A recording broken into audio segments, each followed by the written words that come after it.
13장 1절 내가 이제 세 번째 너희에게 가리니 두세 증인의 입으로 말마다 확정하리라.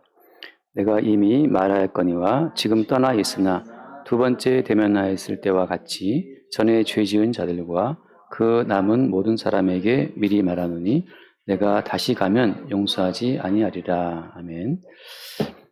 사도의 입에서 납득하기 어려운 말이 나왔습니다. 그건 이제 내가 다시 가면 용서하지 아니하리라. 용서하지 아니하리라라는 이 말을 사도가 하는 거죠. 우리가 이상하잖아요. 기독교는 사랑의 종교고 또 용서의 종교라고 하는데 사도가 왜 용서하지 아니하리라 이런 좀 강력한 말을 하는 겁니까? 그래서 아니 사도가 뭔데 예수님이 십자가에 죽으실 때 이미 우리의 죄를 다 용서했다고 말씀하시는데 사도가 뭔데 용서하지 아니하리라 이런 말을 막 던지단 말이죠. 그래서 언뜻 보면 이 말씀이 참 어렵게 다가올 수 있습니다. 왜냐하면 예수님의 용서의 기반 위에 살고 있는 주제들인데 누가 누구를 용서한다 안 한다가 의미가 있습니까? 근데 왜 사도는 오늘 과감하게 다시 가면 용서하지 아니하리라 이런 강력한 말을 하고 있을까요? 근데 이제 결론부터 말하면 이런 겁니다. 이미 우리가 예수 그리스도의 용서의 기반 위에 살고 있기 때문에 우리가 누구를 용서하지 않을 수 있는 겁니다. 누구를 용서하든 용서하지 않든 우리가 하는 그 행위는 주께서 용서하신 그 용서의 원천에 영향을 미치지를 못해요. 그러니까 마음껏 용서하지 않아도 되고 마음껏 용서해도 상관없는 거죠. 무슨 말인가 하면 우리가 용서하고 용서하지 않는 그 자체는 주님이 이미 이루어 놓으신 용서에 영향을 끼친다 못 끼친다? 끼치지 못한다고 하는 거죠. 주님의 영원한 용서를 믿는 믿음 위에서 사도는 과감하게 그들을 용서하지 않는 겁니다. 제가 감사한 것은 지금 최근에 이 본문 말씀과 연관지어서 우리 교회에 어떤 상황이 어떤 사건이 있었단 말이죠. 근데 참 감사하게도 본문 말씀의 흐름하고 최근 우리 교회에 있었던 사건하고 참 너무 연관이 잘 되는 것 같아요. 그래서 그 전에 박세희 집사님 그 딸이 우리 주아가 엄마한테 물어봤다는 말을 제가 들었는데 그 어떤 교회의 어떤 무리를 일으킨 분이 잘못했다고 용서를 구하면 그럼 어떡할 거냐 용서를 할 거냐 교회가 말이죠. 그런 질문을 했다는 거 말이죠. 전에 들었어요. 근데 어떻습니까? 누가 잘못을 했는데 그분이 잘못했으면 다시 안 그럴게요. 용서를 구하면 우리 용서를 해야 됩니까 말아야 됩니까?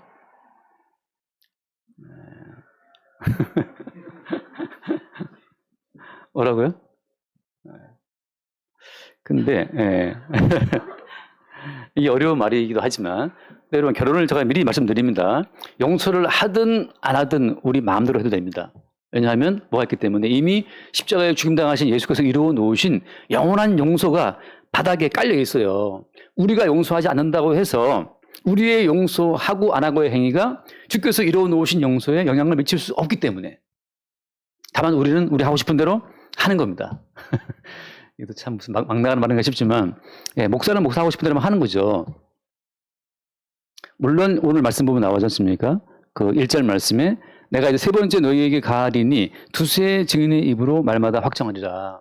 사도가 마음대로 용서 안 한다 그런 것이 아니고 두세 증인의 입을 통해서 다 증거를 모은 다음에 그들의 그 모든 객관적인 증언을 토대로 해서 내가 용서하지 않으리라 라고 말을 하고 있는 거죠. 그러니까 뭐 감정 따라 지 기분 따라 뭐 용서 안 해 용서해 그렇게 하는 것이 아니고 이미 공동체 그 교회 가운데에서 그들의 모든 죄악상이 이미 여러 번 드러났고 그들의 드러나는 그 모든 죄악상이 두세 증인의 입으로 확정이 됐을 때 그때 사도가 용서한다라고 과감하게 말을 던지는 거죠. 자, 여러분 그냥 오늘 아무튼지간에 좀 헷갈릴 수 있지만 한번 잘 듣고 초점을 두는 그 어떤 제가 초점을 두고 있는 요지가 어디 있냐를 한번 잘 생각해 보세요. 오늘 말씀의 요지는 어디 있냐 하면 우리가 무엇을 하든 하지 않든 이미 예수 그리스도께서 용서하신 용서의 기반 위에 우리가 살고 있다는 사실입니다. 우리의 의식이 누구를 미워하든 용서하든 우리의 의식은 사실 아무런 상관이 없어요. 왜 우리가 세상아 망하라라고 하는데 세상이 망합니까? 그렇지 않잖아요. 그죠? 우리가 누구를 미워한다고 갑자기 하늘에서 번개가 떨어집니까? 저 인간 미워 죽겠어. 저 인간한테 벼락이 떨어지기를 간절히 기도한다고 벼락이 그냥 떨어지겠어요?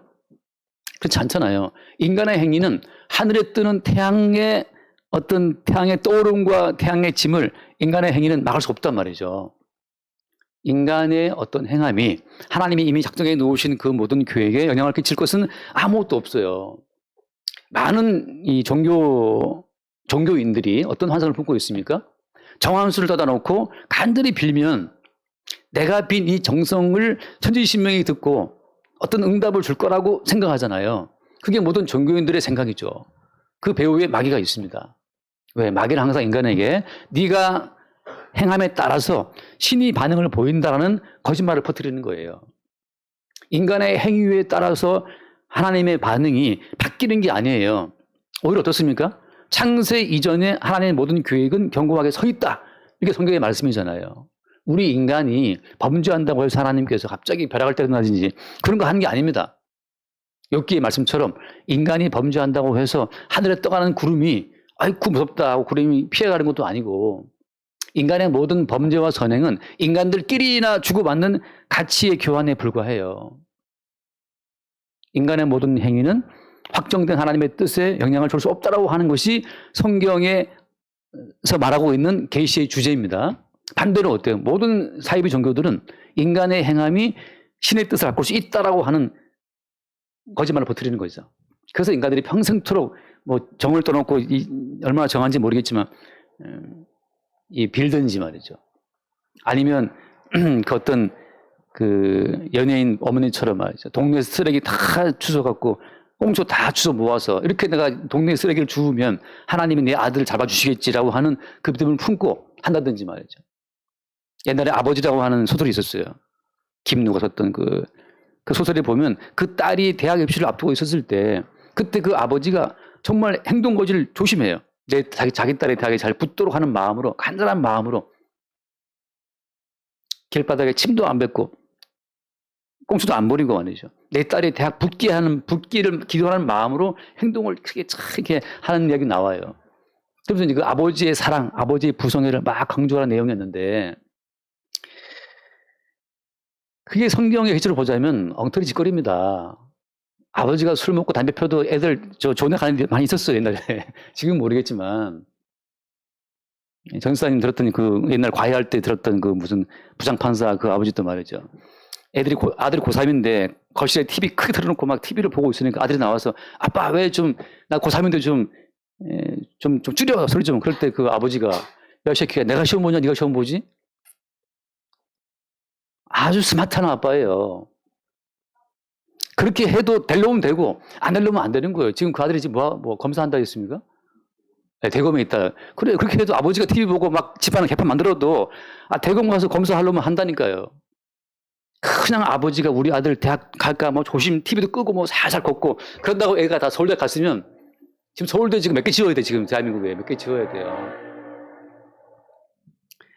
인간의 행위와 아무 상관없이 주님의 뜻은 그냥 밀고 가는 겁니다. 히틀러가 뭐 전쟁을 일으키든 말든 태양은 떠요. 모든 종교의 핵심은 인간의 행위가 주체가 되어서 뭔가 바꿀 수 있다라고 하는 그 거짓말을 퍼뜨리는 거지만 성경은 이미 확고한 주의 뜻은 창세 이전에 서 있다는 사실을 말하고 있는 겁니다. 그 주님의 확고한 계시의 중심에 뭐가 있느냐? 거기에 그리스도 예수의 희생과 그리스도 예수의 희생에 근거한 용서가 있다고 하는 거죠. 바꿔 말하면 모든 인간은 이미 그리스도 예수의 용서의 기반 위에 살고 있는 겁니다. 모든 인간은 그리스도 예수의 용서의 기반 위에 살고 있어요. 나는 뭐 그렇게 근처에 안 졌는데요.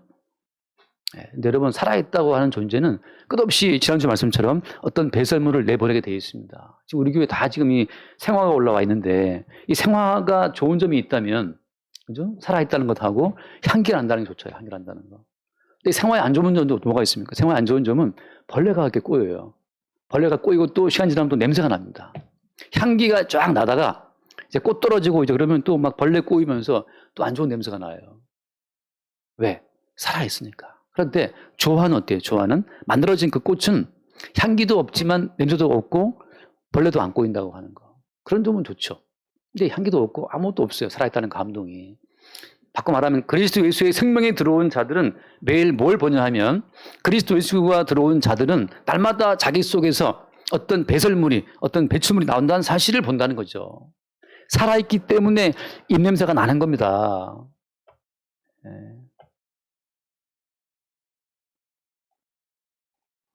죽은 자에게는, 죽고 썩어서 무덤에 들어간 자에게는, 이제 흙으로 돌아간 자들한테는 어떠한 그 배설물도 나오지 않죠. 죽은 자는 배설하지 않아요. 오직 산 자만 그 속에 들어와 있는 생명의 활동 때문에 끝없이 매일마다 날마다 뭐 가스를 끼든 말이지 뭐 방구를 끼든 아무튼 배설물이 나오게 돼 있어. 그건 나오 자체는 뭐예요? 그건 살아있다는 생명의 활동성 자체가 있다는 증거가 되는 거죠. 나이 드신 분들, 그 제가 아는 권사님도 그렇게 변비가 심해서 그냥 결국은 뭐 의사가 집에 왔다는 간호사가 왔다 결국은 그냥 막 관장을 하고 그 난리를 치고, 이게 배설이 안 되고 쌓이면 정말 엄청난 고통이 따라오나 봐요. 뭐 제가 듣기로는 뭐 모택동인가 스탈린도 그렇게 저 변비가 심해 죽었다는 말이 있어요. 그게 안 돼가지고 말이죠. 자, 살아있다고 하는 것은 끝없이 그 내부로부터 어떤 그 배설물이 나오고 있다는 그것인데, 살아있다는 증거는. 따라서 모든 인간은 날마다 어떤 죄를 배출하고 어떤 죄악을 유출하고 살고 있습니다.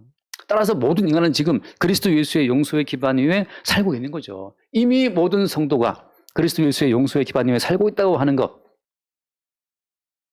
거기에서 사도 바울은 과감하게 고린도 교회에서 범죄한 자들을 징계하고 가만두지 않겠다. 조치를 취하는 거죠. 왜? 조치를 취해도 무엇은 변화가 없습니까? 그리스도 예수의 용서의 기반에는 아무 변화가 없어요. 잠깐 말씀을 한번 고린도전서 15장 이미 한 번 적이 있는데, 예전에 고린도전서 5장을 봅시다. 고린도전서 5장 1절. 너희 중에 심지어 음행이 있다함을 들으니 그런 음행은 이방인 중에서도 없는 것이라. 누가 그 아버지의 아내를 취하였다 하는도다. 아버지의 아내를 취한 이런 어떤 그 음행이 고린도 교회 내에 있었어요. 어떻게 해야 됩니까? 그냥 오냐오냐 하고 있어야 되는 겁니까? 예수가 용서해서 다 용서한다. 중요한 것은 뭐냐? 아버지의 아내를 취한 이러한 범죄를 구약시대에 누가 했죠? 구약시대 야곱의 아들 가운데에서 큰아들 루벤이 했잖아요. 큰아들 루벤이 야곱의 부인 4명의 부인 가운데 빌하라고 하는 그 라헬의 몸종이었던 그 야곱의 셋째 부인하고 통관을 하잖아요. 근데 루벤이 아버지의 아내와 통관했지만 여전히 12지파의 이름을 올리고 있습니다. 뭐 때문이에요? 인간의 죄악성이라는 것은 어디까지 가느냐라고 할 때, 인간의 죄악성이라는 것은 아버지 아내를 취한 데까지 가는 게 그게 인간의 죄악성이에요. 근데 그러한 죄악성이라 하더라도 이미 어린 양의 피는 다 용서한다는 사실을 증거하는 겁니다. 어린 양의 피로 말미암아 용서받은 그 르우벤은 12지파의 이름을 올리고 있죠. 근데 문제는 뭐냐? 그 다음에 2절. 그리하고도 너희가 오히려 교만하여져서 어찌하여 통한이 여기지 아니하고 그 일 행한 자를 너희 중에서 쫓아내지 아니하였느냐? 그리스도 예수의 용서의 기반 이미 깔려있는 상태에서 너희들은 교회 내에 그런 자들을 왜 쫓아내지 않느냐? 왜 축출하지 않느냐라고 사도가 책망하는 거죠. 지금 무엇에 대한 기반을 두고 말하는 겁니까? 자, 그 뒤에 말씀 봐요. 5절 말씀 봅시다. 5절에 이런 자를 5장 5절 사탄에게 내주었으니 이는 육신은 멸하고 영은 주 예수의 날에 구원을 받게 하려 함이라. 사도 바울은 지금 계속해서 그리스도 예수의 용서의 기반을 깔고 쫓아내고 있는 겁니다. 쫓아내어도 무엇을 믿고 있어요? 영은 주 예수의 날에 구원받게 하려 함이라. 이번에 제가 우리 교회의 이 어떤 작은 사건을 처리하면서 제가 사용하지 않은 단어가 있잖아요. 제가 제명이라는 말을 쓰지 않은 것은 뭐 때문이냐? 그것은 주 예수의 날에 그들이 구원을 받게 될는지 안 될는지는 그것은 우리가 결정할 일이 아니에요. 주님이 결정하실 일이죠. 다만 우리는 우리의 공동체 가운데 이러한 행위를 용납할 수 없다. 쫓아내겠다 이거죠. 쫓아냄을 당한 이후에 만약에 그분들이 뭔가 주의 은혜로 말미암아 깨달음이 있고 돌이킴이 있다면, 여전히 그들에게 주 예수의 용서를 믿는 믿음이 있다면 그 믿음으로 말미암아 구원되겠죠. 그것은 주께서 하실 일이고, 우리는 우리의 공동체 내에서 그런 자들을 쫓아내겠다는 거죠. 3절 말씀. 내가 실로 몸으로는 떠나 있으나 영으로는 함께 있어서 거기 있는 것 같이 이런 일 행한 자를 이미 판단하였다. 이미 판단했다. 주 예수의 이름으로 너희가 내 영과 함께 모여서 우리 주 예수의 능력으로 이런 자를 나타내 내줬다. 결국 우리는 우리 가운데서 할 일을 하는 겁니다. 단지 뭐예요? 주 예수의 날이 있어요. 그죠? 주 예수의 날을 믿는 믿음 가운데서 이 모든 일을 전개한다고 하는 거죠. 그 성도 입장에서는 우리는 우리대로 뭔가를 한다 하더라도 마지막 밑바탕에 뭐가 있는 겁니까? 주 예수의 용서의 은총이 깔려있다는 사실을 믿고 우리는 우리가 할 바대로 하는 거죠. 내가 다시 가면 용서하지 않겠다. 가만두지 않겠다. 두세 증인의 입으로 다 증거를 삼아가지고 내가 그들을 징계하겠다라고 하는 말을 하고 있는 겁니다. 그 바닥에 깔려있는 것은 뭐예요? 내가 징계를 해서 그들을 쫓아내서 사탄에게 넘겨주어서 사탄에게 고통을 당한다 하더라도 마지막에 그들의 밑바닥에 주 예수의 용서가 있다면 그것으로 주의 모든 뜻은 이루어지는 거죠. 살아있는 자들이 죄악을 누설하는 것처럼 사실 우리는 날마다 어떤 주님의 징계를 받아 마땅한 어떤 그런 증거들이 우리 가운데 표출되고 있다는 사실은 우리가 알고 있잖아요. 그래서 주님께서는 우리 안에서 모든 인간적인 요소를 다 걷어내고 마지막에 주 예수의 용서만 남기는 겁니다. 다시 말해서 아버지의 아내를 취한 자를 교회 내에 용납해 두게 되면 그리스도 예수의 용서의 가치가 온전하게 살아나지가 않아요. 무슨 말입니까? 한번 말씀 읽어볼게요. 로마서 9장을 보겠습니다. 로마서 9장 19절 말씀을 잠깐. 로마서 9장 19절. 혹 네가 내게 말하기를 그러면 하나님이 어찌하여 허물하시느냐 누가 그 뜻을 대적하느냐 하리니 이 사람아 내가 누구에게 감히 하나님께 반문하느냐 지음을 받은 물건이 지은 자에게 어찌 나를 이같이 만들었느냐 말하겠느냐. 자, 토기장이가 진흙 한 덩이로 하나는 귀 있을 그릇을 하나는 천 있을 그릇을 만들 권한이 없느냐. 자, 함께 봐요. 22절.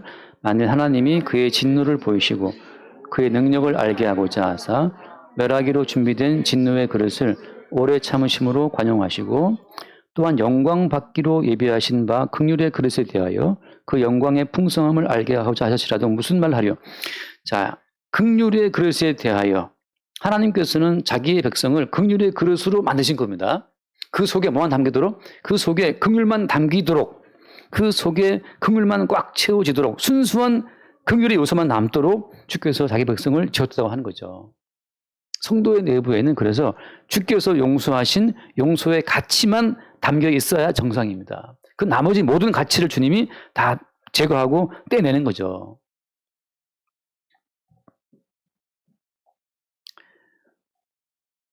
그 2층 장모님이 어제 닭발을 원하셔가지고 큰 찜통에 닭발을 다 집어넣고 이제 막 구워서 이제 드시는 작업을 했다는 말을 제가 들었는데, 근데 거기 닭발을 사가지고 와서 밀가루로 한번 다 이렇게 박박 씻는다는 거죠. 밀가루가 또 닭발에 묻어있는 불순물을 다 이렇게 같이 안고 이제 제거되는 거잖아요. 그 다음에 또 소금으로 또 막 소금을 씻고, 밀가루를 한번 닦고 또 소금으로 씻고, 그 다음에 그걸 또 구우기 전에 또 소주를 3병 부었대요. 소주를 부으면 잡내가 다 사라진답니다. 그러니까 밀가루로 닦고 소금으로 닦고 소주를 부어 잡내를 다 제거하고 마지막에 뭐가 남도록 순수한 닭발만 남도록 그렇게 하는 거 작업이잖아요.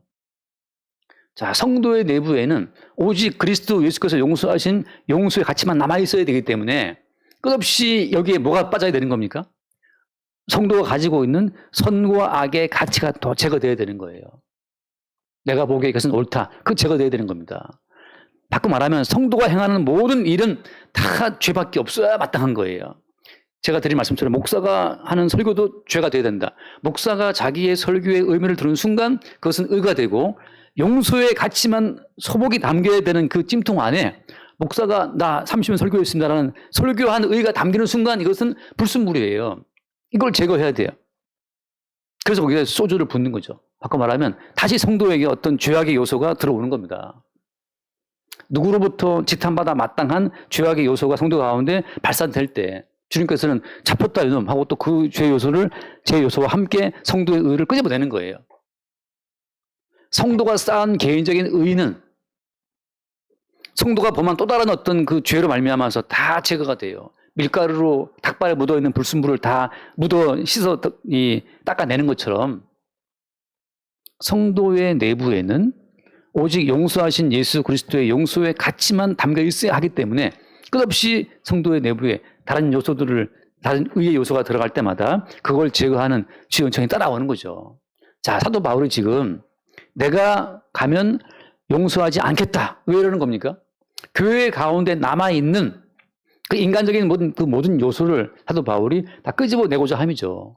교회라고 하는 것은 그리스도 예수의 살과 피의 요소로만 남아야 되는 그 살과 피의 순수한 요소만 남아있어야 하기 때문에 그렇잖아요. 가끔 뭐 소고기 같은 거 이렇게 구워 먹을 때 대충 구워 먹지 않습니까? 뭐 레어인가 뭐 해서. 웰던도 아니고. 그래서 왜 소고기가 괜찮나 그러는데 소고기의 그 살 속에는 세균이 없잖아요, 세균이. 인간의 이 몸 속에는 세균이 없잖아요. 깔끔하게 이 인간의 모든 장치들이 다 작동을 해서 불순물은 다 걷어서 오줌으로 다 똥으로 내보내고 말이죠. 그 온전히 흡수된 요소만 살과 피가 되잖아요. 그래서 항상 이 뽀얀 피부가, 그죠? 물론 나이 들면 검어서 생기지만 뽀얀 피부가 되는 것 자체는 온갖 걸 먹어도 이 몸 가운데 다 걸러서 그 배설물들을 배출하기 때문에 다 우리가 이렇게 뽀얀 피부로 앉아 있는 거 아닙니까? 심장에 맑은 피가 왔다 갔다 하고 말이죠. 안 되면 또 투석해서라도 그냥 맑은 피를 공급하는 것처럼. 바꿔 말하면 지금 사도 바울이 용서하지 않겠다라고 말하는 그 이유는 교회 가운데 남아있는 그 모든 불순물들을 사도는 그건 안 놔두겠다는 거죠. 그건 제가 하겠다는 거예요. 왜? 그렇게 해서 100% 제거되는 것이 아니라 중요한 건 뭡니까? 그걸 통해서 그리스도 예수의 복음을 증거하기 위함이에요. 어떤 복음을? 오직 성도의 모든 삶의 원천에는 십자가에 죽임당하신 예수의 은혜만 있다는 사실을 증거하기 위함이죠. 지금 네가 존재하는 것은 너의 행함의 의의가 아니라는 사실. 끝없이 우리의 모든 삶 가운데 섞여 있는 불순물은 어떤 거예요? 우리 인간의 선함이죠. 우리 인간의 의로움이죠. 인간의 행함의 공로라고 하는 거죠. 근데 그 행함의 공로가 안 드러나고 있었는데 그냥 뭐 잘해. 예배도 잘 나오고 뭐 헌금도 잘하고 봉사 잘해. 잘해서 의로움밖에 없었는데 드디어 어때요? 드디어 뭔가 하자가 드러났어요. 하자가 드러나는 그 순간 주께서 그 하자와 함께 그의 모든 의까지 몽땅 다 제거하는 겁니다. 다윗이라는 사람이 잘했죠. 잘했어요. 잘 섬기고 잘 순종하고. 근데 그때는 어떻게 점점 다윗의 의로움이 쌓여요. 다윗의 의로움이 쌓일수록 이스라엘 가운데 주님의 용서하시는 은총의 가치는 점점 희미해지는 겁니다. 목사가 너무 순종 잘하고 너무 말씀 잘 증거하고 기도 많이 하고 막 목사의 의로움이 교회 가운데 소문자자해. 의로 목사님 늘 뭐 새벽 기도하고 뭐 목사님 까딱없어. 그 목사의 의로움이 칭송될 때 아주 들어온 순간이죠. 그때 어때요? 주님께서는 제가 너무 의가 쌓였네. 그 의라고 하는 것이 그리스도 예수의 순수한 살과 피의 은총을 덮고 가리는 지방간 같은 거예요. 이게 뭡니까? 그 피에 있는 지방 섞여 있는 그 피 뭐라 그러죠? 고지혈증인가? 뭐 그런 거 있지 않습니까? 인간의 행함이, 인간의 선행이, 인간의 어떤 봉사와 구주의 열심이 쌓일수록 그것은 그리스도 예수의 몸 가운데에서는 그건 지방간 같은 거고 고지혈증 같은 거예요. 이거 뽑아내야 된단 말이죠. 이거 어떻게 제거하지라고 하는데 마침 주님이 이루신 그 모든 경륜 가운데에서 다윗이 밧세바를 보고 간음을 하죠. 그 간음하고 그 밧세바의 남편을 아주 간교한 계략으로 죽게 한단 말이죠. 그걸 통해서 드디어 다윗의 죄가 드러나게 되고 드러났을 때 내가 용서하지 아니하리라. 그걸 통해서 드디어 다윗이 싸웠던 그 모든 의가 그 순간 다 뽑아져 나가는 거죠. 다 뽑아 나갔을 때 다윗이 뭘 깨닫습니까? 한 번 더 읽어봐요. 시편 51편을 외우도록 본 말씀이지만 시편 51편 그때 다윗은 뭘 알았습니까? 시편 51편 3절부터 볼까요? 3절. 물은 나는 내 죄과를 아오니 내 죄가 항상 내 앞에 있나이다. 내 죄가 항상 내 앞에 있다는 사실을 다윗이 그때 깨닫습니다. 바세바 사건 이후에. 인간에게는 선하고 의로운 순간이 단 한순간도 없었다는 사실을 그때 보는 거죠. 4절 내가 주께만 범죄하여 주의 목전에 악을 행하였사오니 주께서 말씀하실 때 의로우시다 하고 주께서 심판하실 때 순결하시다 하리이다. 우리가 죽게만 범죄했다는 요 사실이 참 중요한 거예요. 인간의 그 모든 죄는 하나님 앞에서만 의미가 있는 것이지 인간끼리는 누가 누구를 범죄했다라고 책망할 주제가 다 못 됩니다. 모든 인간들은. 그래서 5절 말씀, 내가 죄악 중에서 출생하였으며 어머니가 죄 중에서 나를 잉태한 나이다. 그 어머니가 죄 중에서 나를 잉태했다는 사실을 그때 바꿔 말하면 다윗은 어때요? 태어날 때부터 범죄하기 위해 태어난 겁니다. 중요한 얘기 했어요. 인간은 죄악 중에 출생했다. 바꿔 말하면 인간은 범죄하기 위해서 태어난 겁니다.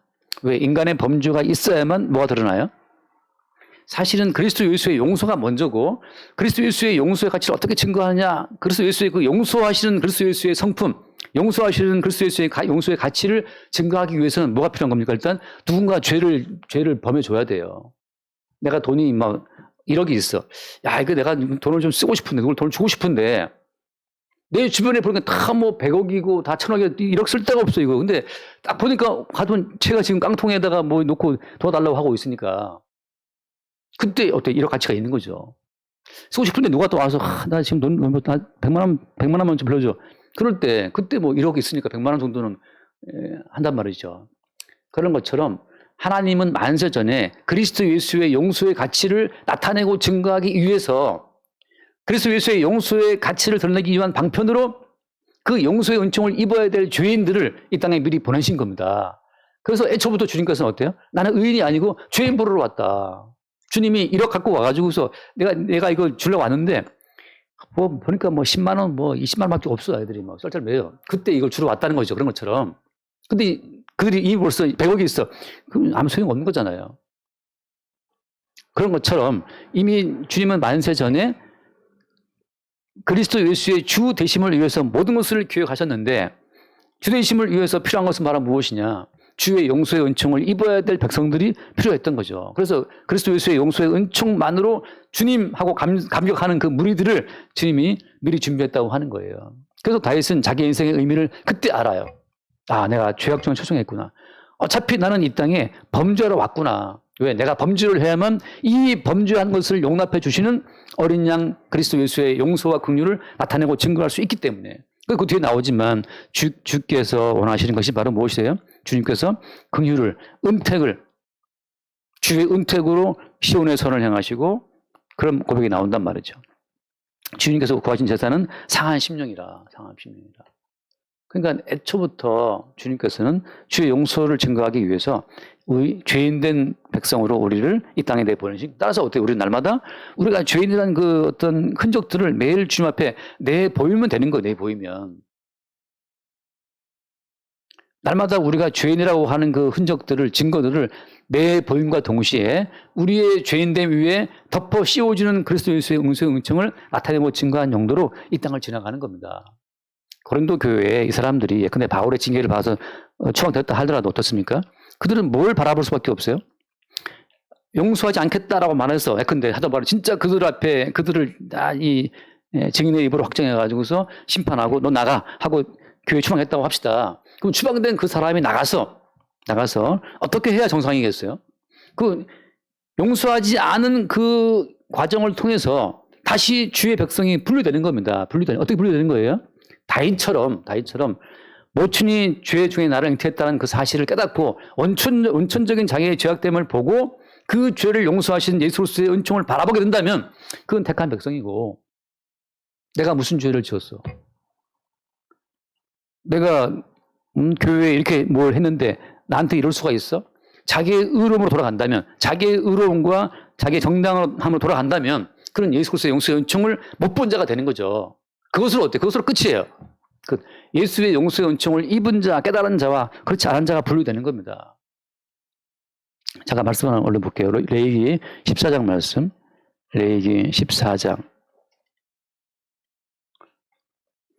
네, 말도 빠르고 뭐 아무튼 레위기 14장 보면은 문둥병자가 일절에 여호와께서 모세에게 말씀하여 이르실 때 나병 환자가 정결하게 되는 날에 규례는 이러하다. 자, 나병이라고 하는 것은 문둥병인데 문둥병은 하나님의 저주, 죄로 인한 저주로 주어지는 병으로 구약시대에는 평가되는 겁니다. 그러니까 나병 환자라는 것은 이미 어떤 심각한 범죄를 했다는 거예요. 그래서 그 범죄의 결과로 병이 왔다는 겁니다. 근데 이게 어떻게 낫게 되냐면 그 뒤에 보면 나오지만 예컨대 4절에 만약 나았다면 4절에 제사장은 그 정결함을 받을 자를 위하여 명령하여 살아있는 정결한 새 2마리와 백향목과 홍색실과 우슬초를 가져오게 하고 5절 제사장은 또 명령하여 그 새 하나는 흐르는 물 위 질그릇 안에서 잡게 하고 6절 보세요. 다른 새는 산채로 가져다가 백향목과 홍색실과 우슬초와 함께 가져다가 흐르는 물 위에서 잡은 새의 피를 찍어 나병에서 정결함 받을 자에게 7번 뿌려 정하다 하고 그 살아있는 새는 들에 놓을지며라고 했거든요. 자, 살아있는 새 2마리 가지고 옵니다. 2마리에서 가지고 와서 질그릇 안에서 그 새 한 마리는 잡아 죽여요. 피가 나오게 하는 거예요. 그리고 또 한 마리는 어때요? 백향목과 홍색실을 백향목과 우슬초를 홍색실로 이렇게 묶어가지고 그 잡은 새의 피를 같이 찍는 겁니다. 백향목과 우슬초는 모든 만물을 의미하는 거예요. 백향목은 모든 초목 가운데 가장 큰 나무고 우슬초는 제일 작은 식물인데 이걸 묶었다는 것은 어때요? 모든 만물을 하나로 묶은 겁니다. 어떤 실로? 홍색실로 묶었어요. 모든 만물을 하나로 묶어서 어떻게 했어요? 묶어서 새를 죽을 때 나오는 그 피에 적시는 거예요. 아까 우리가 교동문 봤습니까? 보라 내가 만물을 설교한다 했잖아요. 보라 내가 만물을 설교한다 할 때 백향목과 우슬초로 대변되는 이 모든 만물이 그 희생당에 죽은 그 새의 피로 다 적셔짐으로 말미암아서 어떻게 되는 거예요? 새롭게 되는 거예요. 그리고 어때요? 그 피 묻은 새 하나는 날려보내는 겁니다. 날려보내는 거예요. 자, 그릇 속에서 2마리의 새가 한 마리는 피 흘려서 죽임을 당하고 그 흘린 피가 백향목과 우슬초와 실에 같이 묶여서 적셔지고 또 한 마리는 피 묻은 채로 날아가는 거예요. 자, 피 묻은 채로 날아간 그 새는 피 묻은 채로 날며 비행하며 살아가면서 뭘 증거하는 겁니까? 모든 만물 가운데에서 모든 만물들아, 모든 만물에 존재하는 존재의 기반에는 정결한 제물로 피 흘려 죽은 그리스도 예수의 희생이 있다는 그 사실을 증거하는 거죠. 오직 모든 만물이 지금 서 있는 그 이유는 정결한 제물로 피 흘려 죽으신 희생의 제물이 있다는 그 사실을 창세기 8장부터 증거하고 있잖아요. 노아 홍수 이후에 정결한 제물을 잡아서 번제 들었을 때 하나님 한계를 해명하시고 이 땅에 여름과 겨울과 심은 거둠이 이어진다고 말씀하고 있잖아요. 그런 것처럼 모든 만물의 생존 기반 속에 정결한 제물에 피가 있다는 사실을 증거하는 거죠. 그 살아있는 한 마리 새, 죽임당한 그 핏부림을 받고 날아가는 그 새 한 마리가 바로 이스라엘 백성들, 구원받은 모든 백성들의 삶을 형상적으로 표현해주고 있는 겁니다. 따라서 우리 모든 성도는 밖에 나가서 나 공부 잘했습니다. 나 서울대 나왔습니다. 나 돈 많이 벌었습니다. 하고 자기 자신이 어떤 것을 갖고 살아가는 자들이 아니고 자기 위에 뿌려진 어린 양 예수의 피의 가치를 증거하며 세상을 지금 살고 있는 거예요. 어디에 가도 정결한 제물로 피 흘려 주신 예수 그리스도의 용서의 은총의 가치를 나타내고 증거하도록 부름받은 자가 성도라고 하는 거죠. 따라서 오늘 사도 바울이 용서하지 않겠어. 증인들의 말 들어보니까 이거 심각해. 당신들은 이 공동체에 있을 수 없어. 나가. 라고 징계할 때 징계를 받은 자는 뭘 알아야 되는 겁니까? 사람에게도 내가 징계받았지만 사실은 그 이전에 그리스도 예수의 은총 없이는 살 수 없는 죄인이라는 사실을 한 번 더 확인받은 거예요. 가는 곳마다 내가 지금 살아있는 것, 내가 지금 일하는 것, 내가 지금 운동하고 내가 지금 돈 버는 것, 이 모든 것이 나에게 지금 이 뿌려진 피를 보란 말이죠. 한 마리 새가 들판을 비행할 때 내게 뿌려진 그 피를 보고 다 물어본 너 왜 이렇게 피가 묻어있냐. 이게 누구 피냐 말이죠. 나 대신 죽은 그 새, 그 친구의 피라는 사실을 그 새가 말하겠죠. 입이 있다면. 모든 성도는 이 세상을 살아가면서 항상 그리스도 예수의 피의 흔적을 갖고 인생을 살아가는 거예요. 왜 살아있느냐. 왜 이렇게 너 숨쉬고 있느냐. 나를 살게 하고 숨쉬게 하는 것은 내게 뿌려진 정결한 제물로 신 예수의 피라는 사실을 증거하는 용도죠. 그러니까 사도는 지금 과감하게 사도가 징계하는 이유는 뭐 때문이냐. 이렇게 내가 한다 하더라도 그리스도 예수의 피 흘려서 이루어진 용서의 가치는 전혀 어때요? 훼손된다 안 된다? 훼손 안 되는 것을 믿는 믿음 위에서 이 과감한 징계를 하고 있는 겁니다. 가끔 어떤 분들이 뭐 아유 목사님 우리 애가 뭐 교회 안 나오고 그럽니다. 걔가 20살이 안 됐다면 두드려 패서라도 교회 데리고 나갈 수 있다. 20살 넘어가면 아예 내버려둬야 돼요. 말할 거 뭐 어떻게 돼. 나중에 이제 부모가 20살 넘은 애는 못 이깁니다. 힘이 딸려갖고. 그러니까 그 전에는 패라 말, 두드려 패서라도 교회 데리고 나오라. 근데 그때까지 패도 어때요? 주님의 용서하신 용서의 경륜에 아무 문제 없어요. 아, 애가 상처받지 않으니까 트라우마 처리하고 해서 그냥 고3에도 TV 크게 틀어놔도 되려면 되고 안 되려면 안 되기 때문에 그냥 애를 두드려 패서라도 그게 나오면 되는데 괜히 애 의식해갖고 뭐 아이고 믿음이 없는 거죠. 주를 믿고 마음껏 팰 놈들은 패시고 또 봐서 이거 패면 안 돼. 그러면 좀 달래면서 해야지. 또 팬다고 또 그냥 그 형편 따라 하는 거죠. 중요한 건 뭘 믿는 겁니까? 주께서 잡았어요. 항상 얘는 붙어 있어요. 여기 러브벌레라고 러브벌레. 함께 죽잖아요. 죽을 때도 이렇게 참 예수와 함께 죽고 함께 사는 거죠. 사도는 지금 과감하게 용서하지 않겠다. 네가 뭔데? 네가 뭔데 용서하지 않아? 나는 내가 용서를 하든 말든 주께서 이미 용서해 놓으신 용서의 취지, 용서의 가치는 아무 까딱 변함 없기 때문에 나는 걔 용서 못해. 너희들은 나가. 이런 말을 사도가 할 수 있다는 거죠. 그럼 이게 얼마나 시원합니까? 우리가 뭘 하든지 간에 주께서 이루어 놓으신 그 긍휼의 기반은 아무 문제 없어요. 뭐 요새 무슨 오은영 박사인가 뭐 애들 보고 와서 뭐 제가 볼 땐 진작에 패스해야지. 진작에 패스했는데 제가 볼 때는 그 가끔은 저도 보니까 뭐 굉장히 엄마를 막 때리는 애들도 있더라고요. 엄마를 한 대 때리면 그때 한 10대 때려서 걔 완전히 잡아놨어야 되는데 제가 볼 때는 그걸 오냐 뭐 괴물을 키우는 거죠. 그렇게 해도 기죽을 놈은 기죽고 안 죽을 놈은 안 죽습니다. 모든 성도가 지금 태양빛을 받고 살고 있잖아요. 우리가 뭘 둘러봐도 태양빛은 그냥 떠오른다고 이렇게. 우리가 뭐 한판 깽판 쳐도 달은 떠올라요. 우리가 아무리 말썽 부려도 또 여름 가고 가을이 또 오지 않습니까? 여름 가고 가을이 유리창에 비치면 그런 노래도 지금 또 가을이 왔어요. 또 선선하게. 푸틴이 뭐 난리 쳐도 가을은 오고 또 이제 겨울이 오겠죠. 우리가 우리의 행위에 의해서 천지 만물의 모든 변화를 바꿀 수 없는 것처럼 우리의 행위는 주님 보시기에 다만 어때요? 우리 행위는 주님의 영혼이 서 있는 그 기초를 나타내고 증거한 용도로 그냥 쓰일 뿐이에요. 그러니까 우리가 용서를 한다, 용서 안 한다. 그 모든 것은 어떻습니까? 그냥 주께서 이루시는 그 모든 이루시는 보여지는 그냥 증거로 어떤 도구로 쓰임받을 뿐이라고 하는 거죠. 그래서 하나 더 말씀 읽어보겠습니다. 그 마태복음 18장을 보면 잠깐 마태복음 18장에 마태복음 18장에 보면 주께서 용서하신 21절 그때 베드로가 나와 이르되 주 형제가 내게 죄를 범하면 몇 번이나 용서하여 주리이까 7번까지 하오리이까 20을 봐요. 예수께서 이르시되 내게 이르노니 7번뿐 아니라 7번을 70번까지 할지니라. 이 말은 무슨 말입니까? 베드로가 까불지만 네가 뭘 용서할 수 있어 네가. 이것은 우리에게 용서를 하라라는 말이 아니라 어떤 말입니까? 니들은 용서할 주제가 된다 못 된다? 못 된다는 거예요. 누가 7번을 7번까지 반복할 수 용서할 수 있습니까? 자기의 의의 어떤 축적용으로 자기의 면피용으로 용서한다 말하지만 그 어떤 인간도 용서할 수 없어요. 참 우리는 뭘 보는 겁니까? 지금 다시 사도가 지금 고린도 교회를 보고 말하기를 내가 용서 안 할 거야 라고 하는 그 말은 어떤 말입니까 지금? 사도 개인의 용서와 용서하지 않고 그 자체가 주님 보시기에 의미가 있다 없다? 의미 없음을 알기 때문에 하는 거잖아요. 단지 무슨 의미가 있는 거예요? 그리스도 예수의 용서만이 의미가 있다는 것을 알게 하기 위해서 이걸 지금 진행하는 겁니다.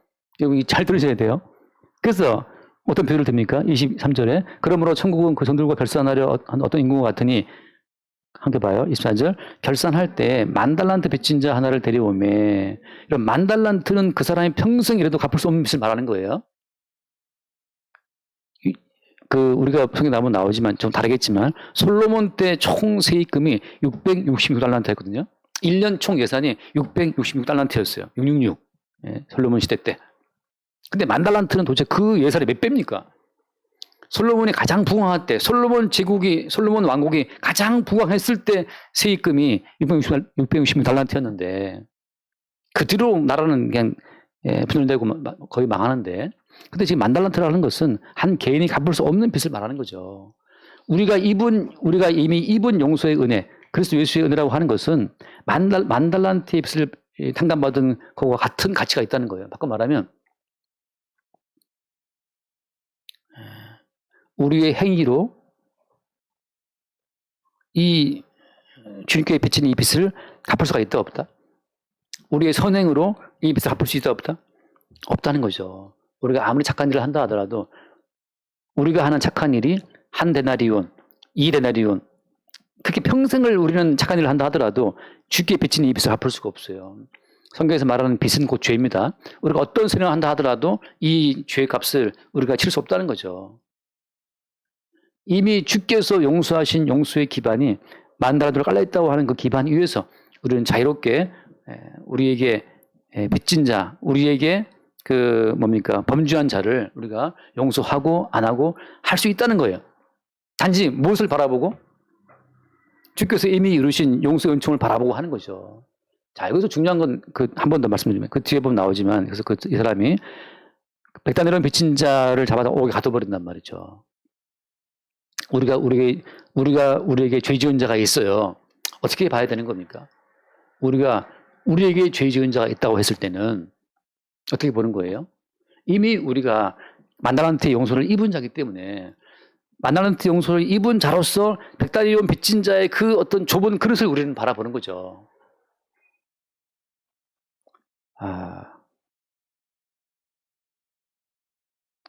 어떤 연예인의 이야기를 들었는데, 그 연예인 지금 성공한 연예인이죠. 굉장히 잘 나가는 연예인인데, 그 연예인이 신인 시절에 그렇게 괴롭히던 선배가 있었대요. 그렇게 괴롭히고 못되게 굴고.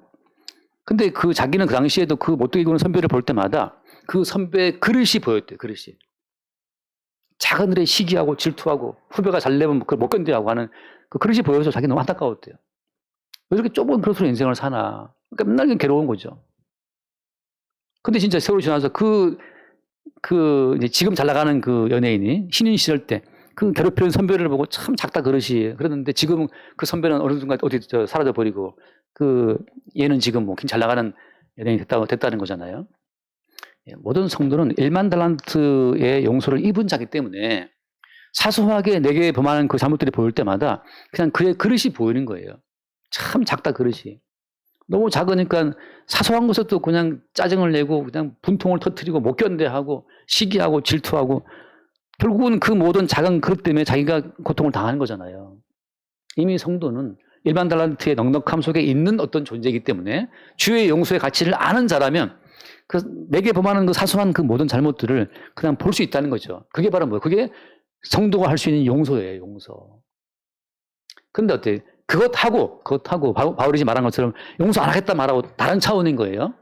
바울이 말하는 용서 안 하겠다 하는 것은 이미 주께서 이루어 놓으신 용서의 가치 위에 서 있기 때문에 내가 용서하지 아니함으로 저 인간으로 하여금 이미 주께서 이루어 놓으신 10,000달란트의 풍성한 세계를 깨우쳐 주기 위해서 지금 바울이 강함하게 그 범죄한 자들을 밀어붙이는 겁니다. 인간이 빠져 있는 그 자기 의의 가치 속에 빠져가지고 자기 의로움의 가치에 빠져 있는 사람들은 늘 자기 의로움을 주장한단 말이죠. 그 의로움을 팍싹 깨트려 줌으로 말미암아 그의 죄인됨을 보게 하고 그 죄인됨 속에서 다시 어때요? 용서와 긍휼의 기초 위에 서 있음을 알게 하는 거죠. 우리가 착한 일을 했다. 그게 우리의 공로가 되겠습니까? 주께서 이미 이루어 놓으신 용서의 기반 위에서 그 일을 했을 뿐이죠. 돌아와서 마치겠습니다. 그래서 한 번 더 2절 말씀, 13장 2절. 내가 이미 말하였거니와 지금 떠나 있으나 두 번째 대면하였을 때와 같이 전에 죄 지은 자들과 그 남은 모든 사람에게 미리 말한다. 내가 다시 가면 용서하지 아니하리라. 자, 사도 바울이 고린도 교회를 향해서 한 번도 고린도 교인들을 뒤흔듦으로 말미암아 거기에 남아있는 모든 선악 가치들을 다 떨어버리고 다 떨궈버리고 오직 그리스도 예수의 용서의 기초만 순수히 남게 하고자 지금 고린도 교회를 뒤흔드는 거예요. 거기에서 뭐 잘났다, 내가 의롭다, 내가 어떻다는 그 모든 가치들을 싹 밀어내고 모든 교회의 어떤 순수한 에키스라고 하는 것은 예수님이 흘리신 살과 피의 요소라는 사실을 한 번 더 그들에게 알게 하는 겁니다. 그래서 그 다음 주에 보겠지만 그리스도 예수가 십자가에 죽은 이야기를 또 한단 말이죠. 결국은 모든 성도들을 다 십자가에 끌어모아서 모든 가치를 다 벗어버리게 하고 예수님의 용서의 가치만을 남게 하고자 하는 것이 그 사도가 지금 이 교회를 징계하는 어떤 그 징계의 동기라고 하는 거죠. 날마다 우리의 삶 속에서 인간의 요소가 다 제거되고 뽑혀나가고 예수의 용서의 은총으로 내가 존재한다고 하는 그 어떤 순수한 고백 속으로 다시 돌아갈 수 있는 은혜가 항상 있게 되기를 바랍니다. 기도하겠습니다. 주님, 예수님의 용서의 기반 위에 서서 또 예수의 용서의 기반 위에 있기에 과감하게 사단은 교회를 뒤흔들고 교회 가운데 있는 모든 불순한 요소들을 제거한다고 밝히고 있음을 봅니다. 주여, 날마다 죄에 대하여, 의에 대하여, 또 심판에 대하여 우리를 책망하여 주시고 우리 안에 남아있는 인간적인 요소, 선악적인 요소를 다 제거하시고 그리스도 예수의 순수한 살과 폐 요소만 우리 가운데 남겨주시기를 소망합니다. 우리 주 예수 이름을 기도드립니다. 아멘.